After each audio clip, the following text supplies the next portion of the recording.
Hola, ¿qué tal, lectores de AF Medios? Agradecemos el favor de su atención que nos acompaña en esta noche de Focus, este 22 de abril del 2026. Y como siempre es un gusto saludar a Rubén Pérez. ¿Cómo estás? Muy bien, muchas gracias, Esaú. ¿Listos? Un placer otra vez. Sí, muchas gracias. Pues una nueva crisis, Rubén, una crisis diplomática a raíz del fallecimiento de dos agentes encubiertos de la CIA que aparentemente estaban operando en Chihuahua, en territorio mexicano, y pues ha generado un nuevo conflicto y un reclamo de ambos lados de la frontera. Sí, vaya, digo, me gustaría que no hubiera conflictos tan a seguido, pero hay muchos conflictos. Sí, Hay una serie de conflictos que me da la impresión que implican un manejo de la rienda un poquito más experimentado en estos aspectos que tienen mucho que ver con tensiones diplomáticas, tensiones políticas, relaciones con los estados. Pero bueno, así brotaron las cosas. Eh, Yo creo que estos agentes tenían mucho tiempo trabajando por allí en el ámbito estatal. No sabemos en qué. sí, exacto. No hay una información precisa. La información que dieron las autoridades de Chihuahua es un tanto caótica. Dan una versión, luego Luego la cambian, ¿no? sí, y la versión oficial, que es un simple accidente y que eran meros instructores locales que estaban trabajando para instruir a las fuerzas locales en materia de drones, etcétera, pues son un poquito poco convincente. Y bueno, por otra parte, el gobierno federal ha reaccionado, para mi gusto, sobre reaccionado, señalando esto casi casi como un atentado contra la soberanía nacional, lo cual, bueno, pues hay que situar las cosas en su justo nivel, era un par de gentes. Pero bueno, esto ha ido escalando, escalando, escalando, y ahora ya se acumulan algunos errores en materia de actuación institucional que vale la pena comenzar a consignar, que es la participación del Senado citando a la, es invitando, pero en realidad están citando a la gobernadora de Chihuahua y el fiscal estatal para que expliquen esta circunstancia, lo cual tiene sus características que debemos comentar también. Sí, claro. Ahora también hay que señalar que este tipo de acciones siempre han sucedido en México.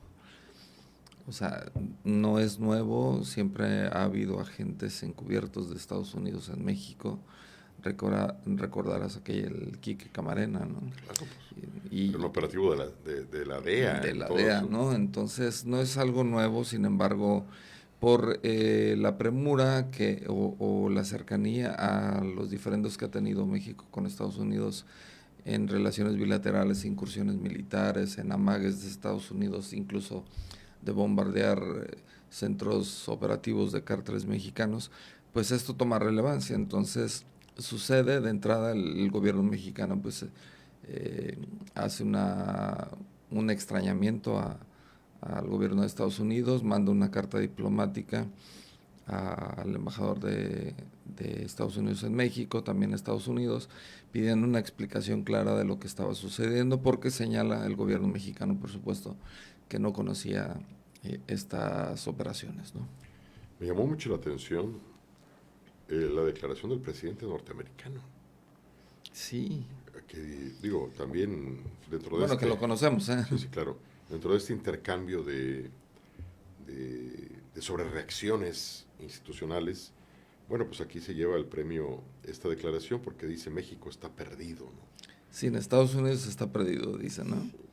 Y, y esto es un mensaje muy duro que se suma a muchos mensajes muy duros que ha enviado el presidente norteamericano con cualquier pretexto, y ese es un pretexto bastante importante. Digo, al final de cuentas es la muerte de agentes norteamericanos, que todo parece indicar que fue un accidente, que bueno, pero pues habrá que ver cómo está la información detrás de todo esto, qué tan difícil es que no haya sido un atentado, que no haya sido otro tipo de cosas.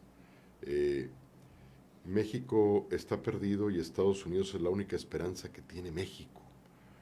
Son declaraciones muy duras en el ámbito diplomático y creo que valdría la pena analizarlas con frialdad. Yo no quisiera que las instituciones del país ahora sobre reaccionaran a esta declaración y casi casi eh, generaran un rompimiento de relaciones por ese tipo de declaraciones, pero Sí, no son porque también dudas. se corre el riesgo de actuar apresuradamente el gobierno mexicano y parecer que se está sometiendo nuevamente o que se podría estar sometiendo a los caprichos también de Estados Unidos. Ahora, si esto está sucediendo como ya se probó por este hecho, esta muerte de estos agentes encubiertos, ¿por qué el gobierno mexicano no se entera, no?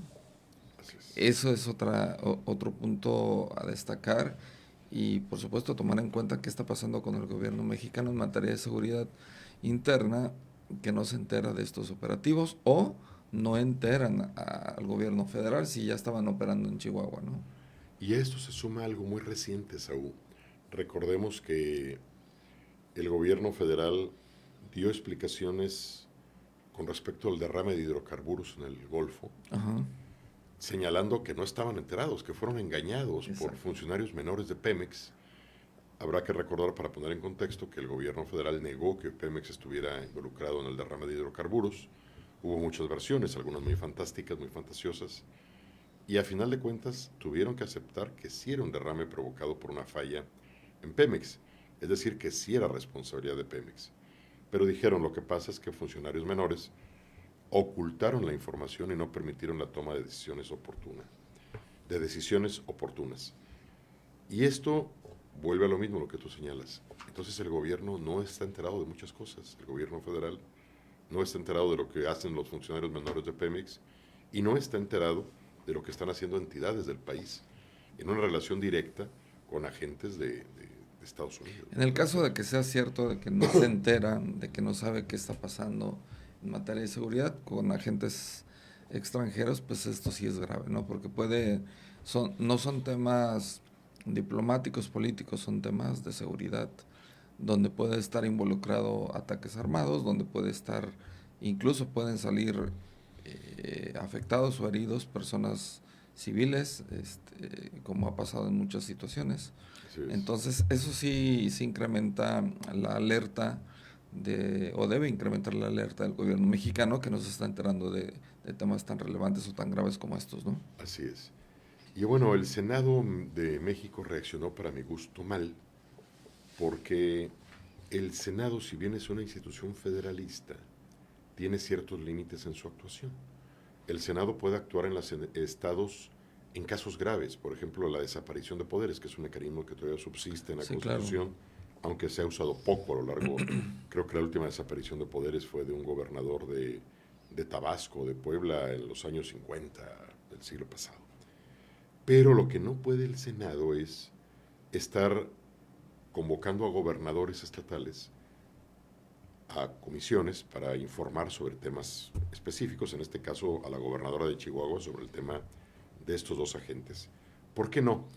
Porque los gobernadores representan entidades federativas autónomas. Sí, claro. Hay una autonomía constitucional. Los gobernadores son responsables ante sus propios congresos Claro. locales. Citar a esta gobernadora me parece que siente un precedente bastante delicado, que rompe el modelo federalista y rompe el modelo constitucional. Pero aquí lo curioso es cómo reaccionó el PAN, porque la gobernadora de Chihuahua es panista, Sí. y para mi gusto reaccionaron de una forma muy astuta, aunque también dentro de este escenario de rompimiento del marco constitucional. Vi el mensaje que dijo uno de los senadores, que decía, bueno, no vamos a votar en contra, aunque estamos en contra de que se cite una gobernadora, pero no vamos a votar en contra para que no piensen que estamos protegiéndola. Pero, en los mismos términos en los que ustedes están citándola, vamos a citar a dos gobernadores señalados por vínculos con el narcotráfico, que son el gobernador Sí. de Sinaloa, y Rubén Rocha, y la gobernadora de Baja California, que inclusive se le fue revocada su visa, Sí. María del Pilar creo que se Sí. llama. Entonces, regresan la bolita argumentativa, polémica en el Senado, y van a obligar ahora a la mayoría de Morena en el Senado, pues a citar a comparecer a los gobernadores de Sinaloa y de Baja California. No sé con qué excusa van a decir que no, porque están ellos citando a una gobernadora que es la de Chihuahua.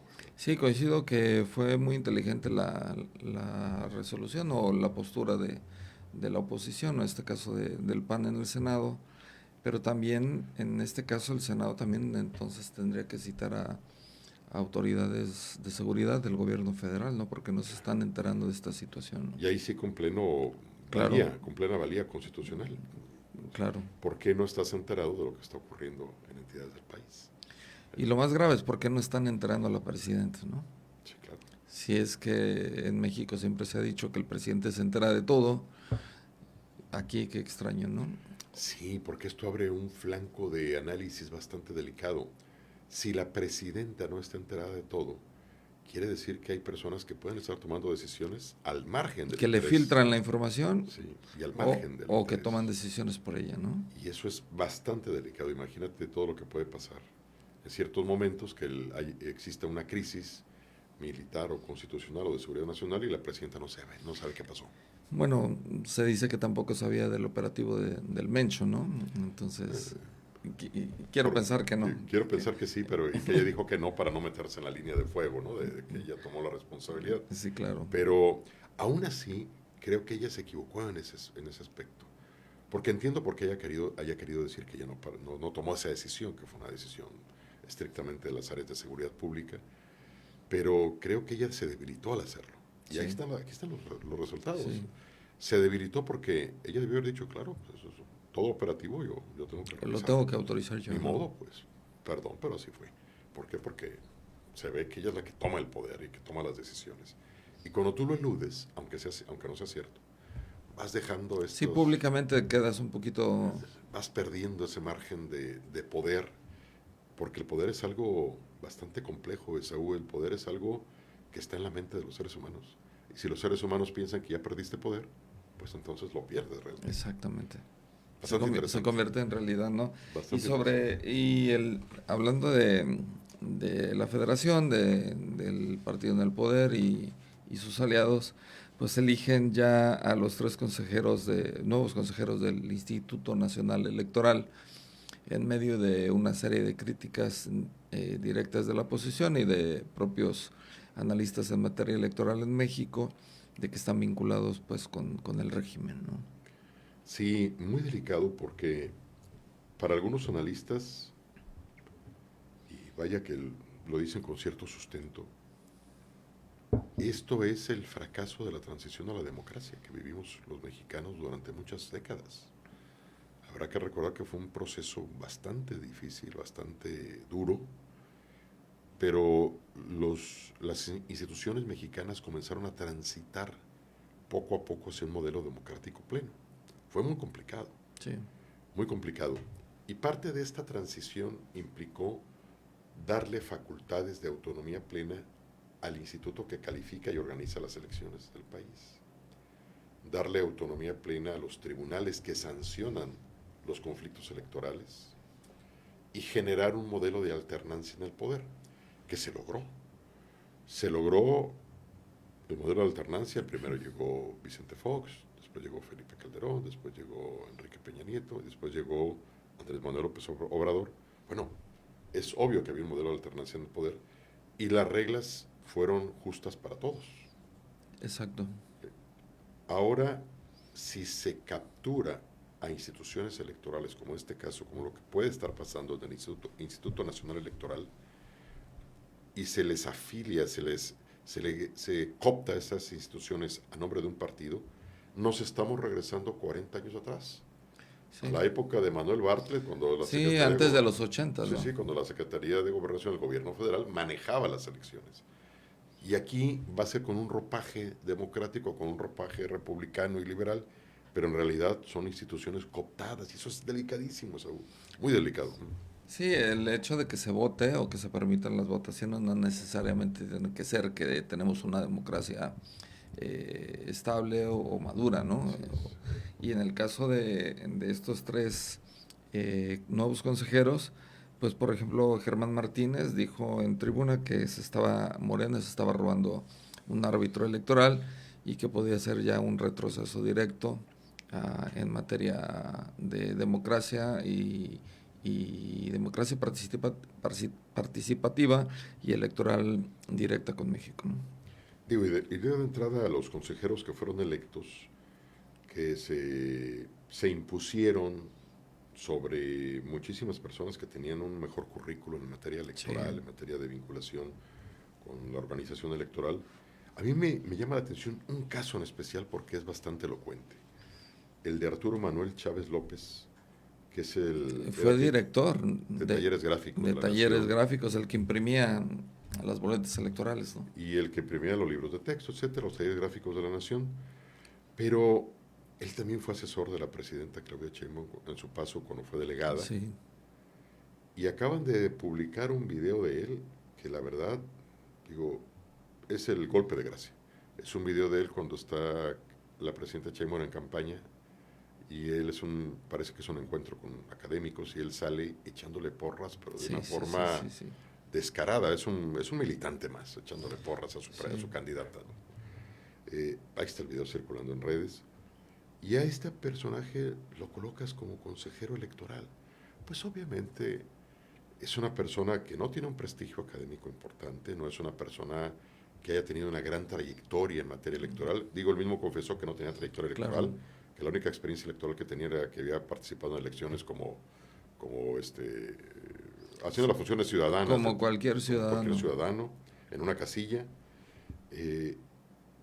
Digo, no es una persona que te represente independencia de criterio, autonomía.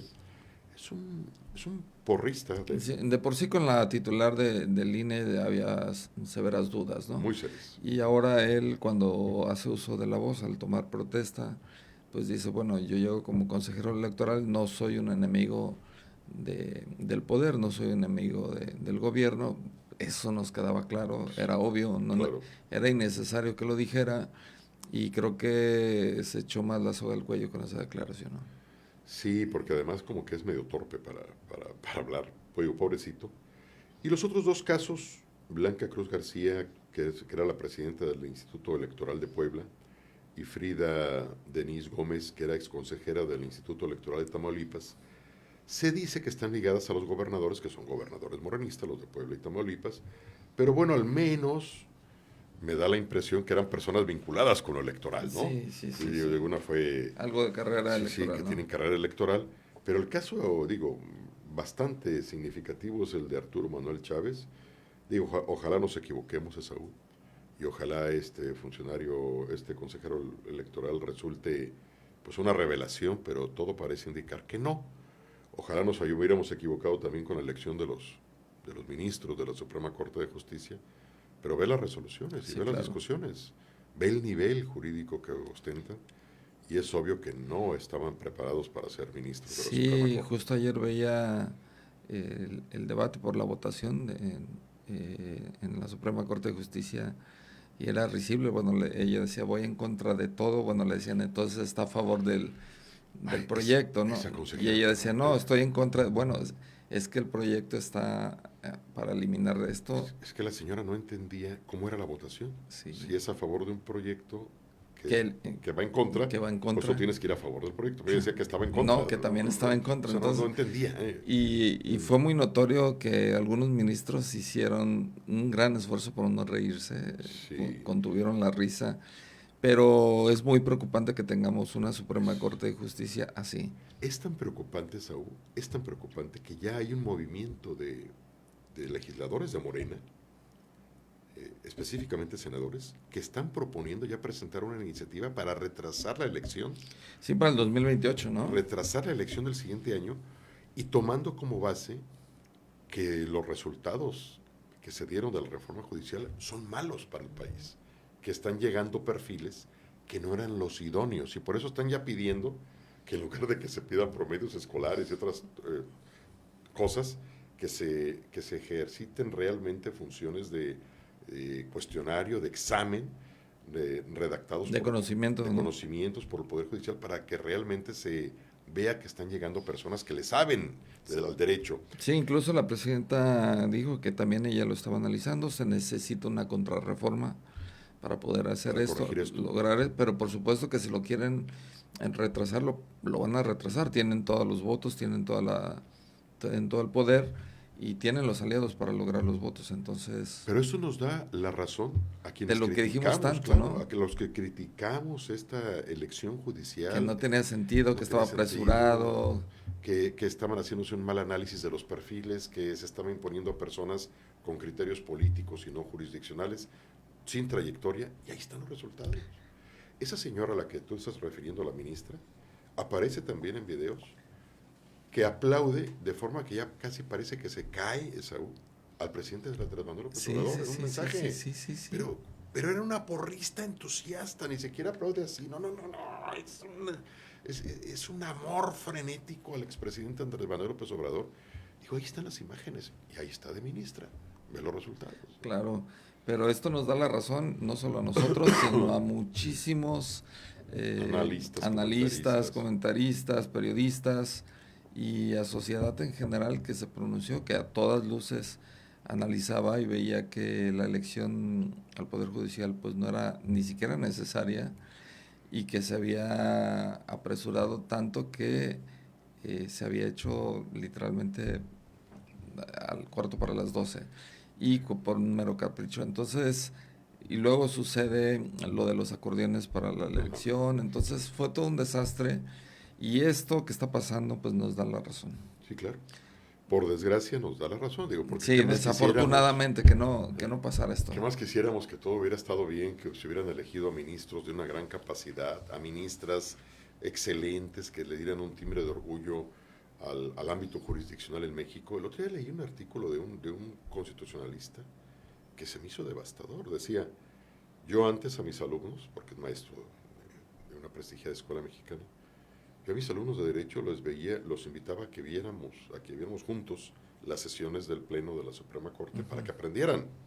Ahora se las escondo, para que no se me decepcionen del derecho. Sí.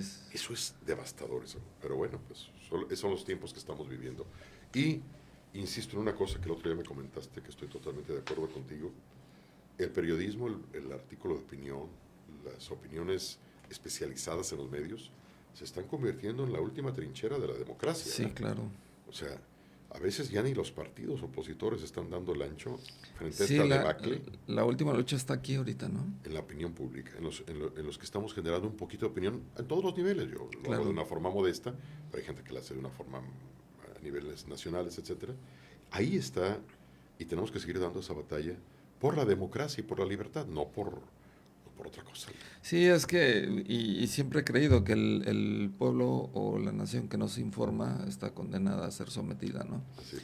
Y en esa tesitura estamos dando la batalla de este lado, no solo nosotros, muchos colegas periodistas y medios de comunicación comprometidos con la información real que se está generando. Y en otro sentido, bueno, una pequeña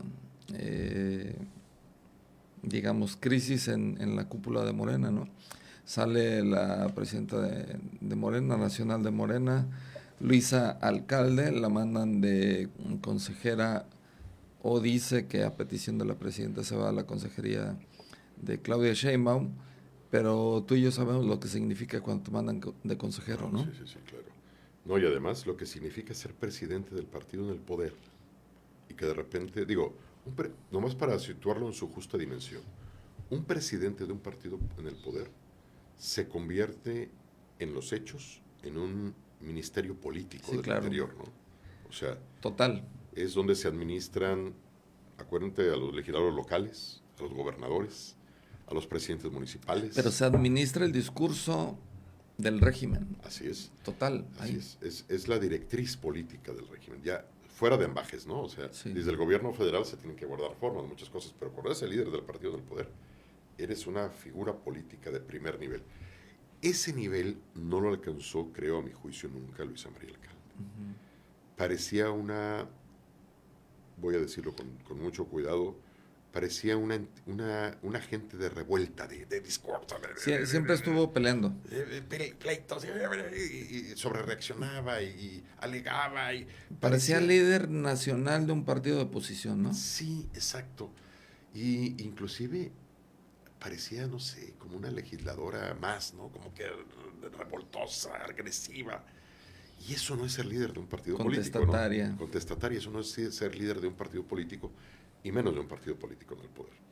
Y entonces creo que se fue degradando poco a poco su misión, ya no contribuía a la estabilidad política, no coordinaba los grupos de Morena, porque como todo partido, pues Morena tiene muchos grupos, muchas variantes. Y también la cercanía con Andy López Beltrán, ¿no? Esa cercanía me parece que le envenenó mucho. Bueno, Andy López Beltrán es un cero a la izquierda ahí. Sí, claro. O sea, está ahí como una figura, eh, Ornamental ahí, sí, ¿no? sí, sí, bastante menor. Digo, ¿qué era lo que se esperaba? Y me parece que es un gran fracaso para Luis Alcalde. Digo, si eres dirigente de un partido en el poder, lo lógico es que pues estás inmerso en la carrera presidencial, ¿no? Claro. De entrada. Y si no estás inmerso en la carrera presidencial porque escogiste una posición más de control, de apoyo a la presidenta, pues vas en la línea para ser líder del Senado después. Mínimo, digo. Del O Congreso, sea, líder del Congreso. secretario de Estado. Ella ya había sido secretaria de Gobernación, que también se me hizo que hizo un muy mal Sí, papel. La impuso ahí Andrés Manuel. Yo creo que Andrés Manuel le tenía mucho afecto, era amigo de su familia, la veía como una posibilidad. Creo que no dio el ancho tampoco allí. claro. Y ahora irse de consejera jurídica, pues me parece que es algo bastante Sí, es un golpe mediático para ella. muy duro. Eh, para muchos lo interpretan como va a estar cerca de la presidenta, pero tú y yo sabemos qué significa que te mandan. O sea, prácticamente nadie sabe qué hace el consejero. Digo, después de ser dirigente de un partido te vas a dedicar a hacer iniciativas legales, a asesorar a la presidenta en materia jurídica.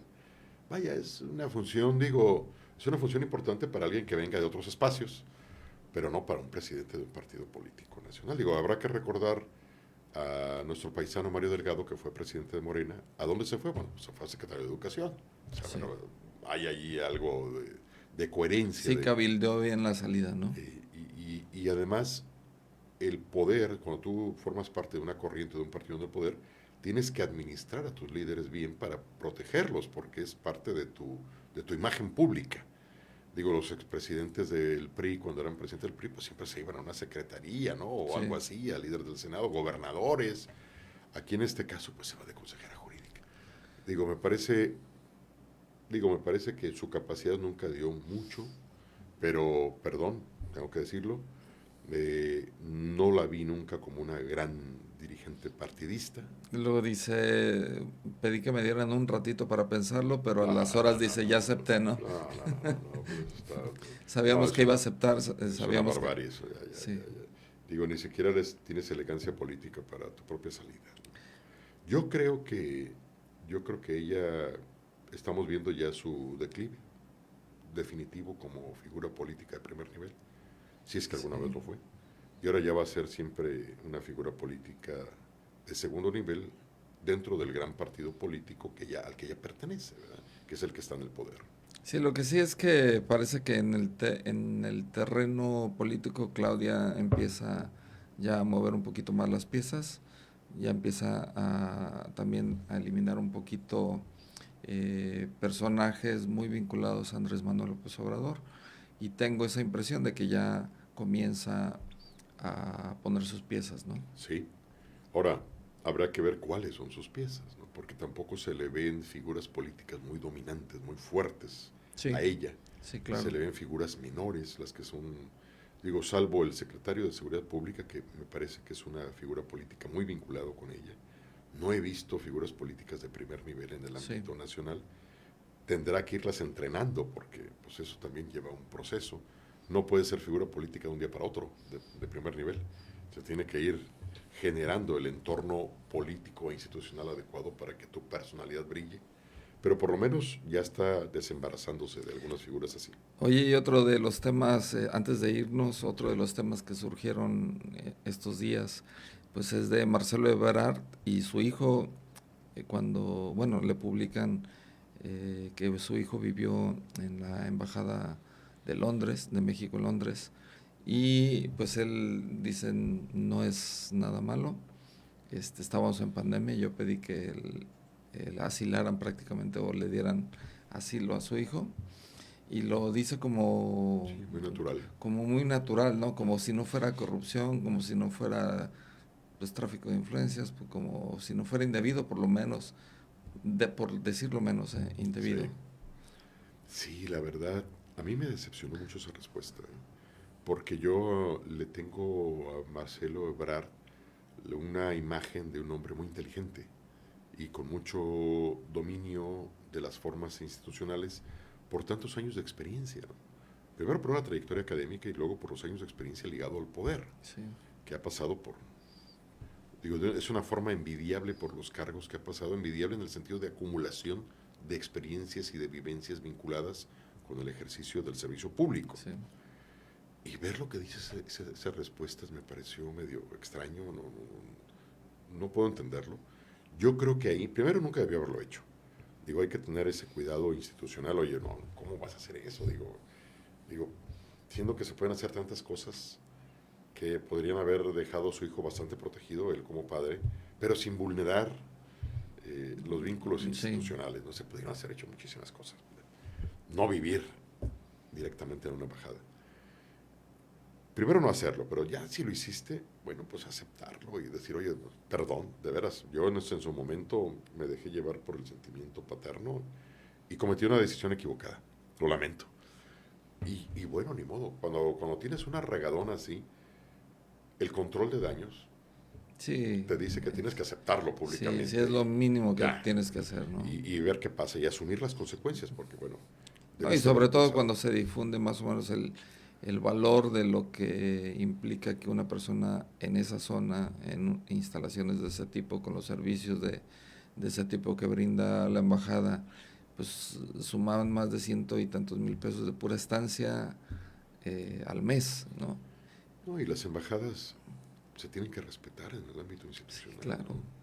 Digo, esto equivale a que huvieras puesto un departamento a un lado de tu oficina como secretario. Sí, Aquí tengo un cuarto desocupado, aquí voy a instalar una cama y sí, vente a vivir aquí. O sea, no pueden, son cosas que no pueden ser. Eh, Digo, la verdad me decepcionó y esa visión como que pues, es algo sin importancia no me parece la correcta. Y además en el momento que llega esa, sí, claro. en el momento en el que él está encabezando las negociaciones del Sí, tratado comercial más importante que tiene nuestro país, el más importante sí, para América Latina, y que él es una figura clave, obviamente llega en una posición de debilidad, llega en medio de... sí, En lugar de llegar con el una... escrutinio público, ¿no? Sí, en lugar de llegar con un aura de poder, de efectividad, que hubiera Calidad tenido, moral, ¿no? sí, sí, muchas cosas, llegas a enfrentarte con contrapartes que son muy duras. O sea, los negociadores norteamericanos son durísimos, por ejemplo, siempre lo han sido. Son astutos, muy duros, y saben aprovechar muy bien esas franjas de debilidad. Y que tú llegues con estos cuestionamientos alrededor. Digo, los negociadores te olfatean, son como jugadores de póker, Sí, y saben que vas débil, sí. saben que vas en una posición frágil. Y entonces, pues obviamente juegan y saben que pueden extender los argumentos, saben que pueden extender la presión para generar los resultados que a ellos les convienen. Es un momento muy delicado. Digo, yo espero que tomo su inteligencia y su capacidad Sí, yo lamento remonte, mucho ¿no? que cuando menos esperas siempre hay alguien con algo así en el gobierno, ¿no? Y Sí, es muy desafortunado para nuestro país. sí. Y yo me pregunto, Esaú, ¿será, no será esto una maldición de toda la función pública en México? Este tipo de escándalos, ese Sí. tipo de Uno, otro, no terminan no será una esos. visión tan, que tenemos una visión tan vil todos los mexicanos del servicio público, que lo vemos como un botín, ¿verdad? Y que al rato, digo, eh, empiezan a brotar todo ese tipo de cosas por todos lados. Corrupción, vaya, eso es un asunto menor comparado con los Y, casos de corrupción, ¿no? Que ha habido. sí, claro, o sea, pero es indebido. Y esto sucede porque lo permitimos los mexicanos, ¿no? La propia respuesta y declaración de Andrés Manuel en plena mañanera junto a la presidenta a decir eso es porque se los permitimos.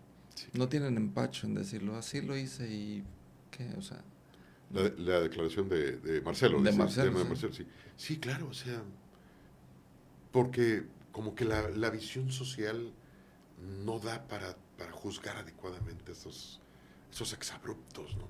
Digo, si estuviéramos en una sociedad distinta, a lo mejor la sociedad estaría muy indignada al Sí. respecto, pero estamos en una sociedad que a veces no le importa, que ignora. Ahora también, o sea, hubiera pasado con Peña Nieto lo que hubiera Sí, claro. sucedido, hubiera pasado con Calderón también, ¿no? Sí, y aquí es donde también surgen los cuestionamientos críticos de decir, a ver, somos unos cuando somos oposición y somos otros cuando somos poder. Y me preocupa mucho porque, digo, a veces pienso, ¿no será esto un modelo cultural que tenemos muy arraigado? Sí, pareciera, ¿eh? Sí, digo, no quisiera creerlo, pero bueno, así van las señales al respecto. Sí, pues te agradezco mucho. Muchas gracias, Esaú. Gracias por venir. Gracias por todo. Agradecemos mucho del favor de su atención, que nos haya acompañado por espacio de 36 minutos y por supuesto nos vemos el próximo miércoles a las 8 de la noche en Focus.